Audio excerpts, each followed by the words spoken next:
and what is the value currently being delivered? Because those are in production, those are not proof of concepts. That's my understanding. So could you share with our attendees a bit more about the context behind those projects and how they are doing lesson learned maybe at that stage? Because I've been running for a couple of months, I believe.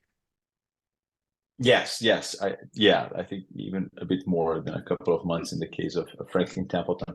Yes. Yeah, we have multiple, I think, success cases. We need to maybe be clear how we define success, but I think Yes. in one end is did the project get to a live product, and I think those cases in that term is a success. Are they scaling or actually improving efficiency? I think we're still on the kind of in the midst of that conversation, or even a bit in the beginning of that conversation.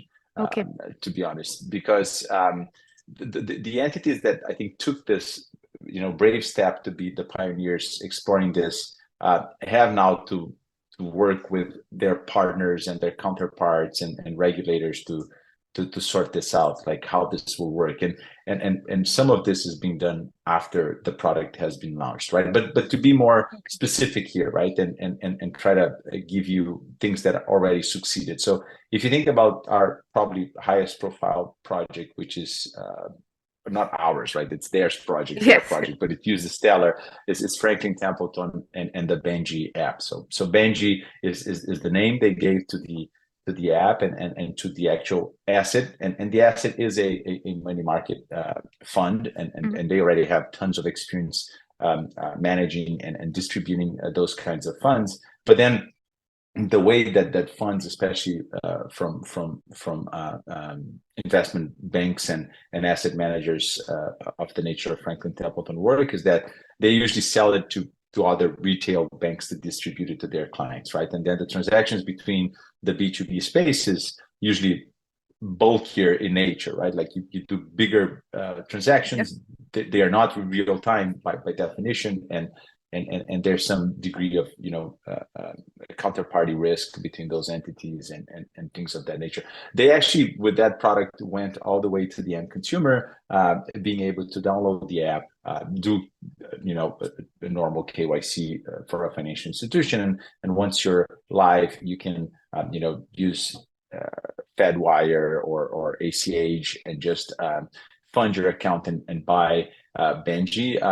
The key change there is that because the wallet management or the account management per user is done on the Stellar network, and the asset is issued on the Stellar network, there's no restrictions on how fast or how much of those you're doing, because it's done in real time on the network. Yeah. So now you could buy as low as $1 worth of the fund, and you get that instantaneously. The other interesting thing is that the yield is also paid on a daily basis, because for the blockchain, it doesn't really matter if it's a cent or a billion of dollars, and if the yield are being paid daily or monthly, because it's all instant settlement. So it's just another transaction, right? So then this enabled a experience for the end user that is quite different. That they, and again, I'm in Canada, so I don't have that much experience buying and selling securities in the US, but from what I've heard, you were not able to do